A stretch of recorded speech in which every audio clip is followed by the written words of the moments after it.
মালয়েশিয়ায় কর্মী পাঠানোর নামে অনিয়ম দুর্নীতির বিরুদ্ধে কি ব্যবস্থা গ্রহণ হলো আগামী 7 দিনের মধ্যে জানানোর নির্দেশ দিয়েছেন হাইকোর্ট। এক সপ্তাহের মধ্যে কোনো সদুত্তর না পেলে কমিটিকে ব্যবস্থা গ্রহণের নির্দেশ আদালতের।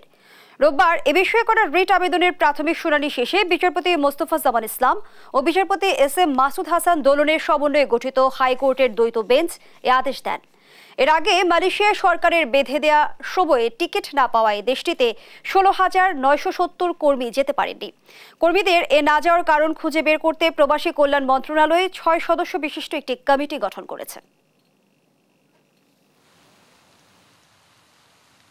তো মহামান্য কোর্ট যেটা আজকে মৌখিকভাবে নির্দেশ দিয়েছে লার্নের ডেপুটি অ্যাটর্নি জেনারেলকে যে আগামী এক সপ্তাহের মধ্যে সরকার কি ধরনের ব্যবস্থা নিয়েছেন এবং যদি কোনো ব্যবস্থা নিয়ে থাকেন তাহলে এক সপ্তাহের মধ্যে কোর্টকে জানাতে। যদি ওনারা না জানান তাহলে মহামান্য কোর্ট নিজে আমরা যে প্রেয়ারটা চেয়েছিলাম হয়তো সেটা অ্যাকসেপ্ট করে একটা কমিটি গঠন করে দিবেন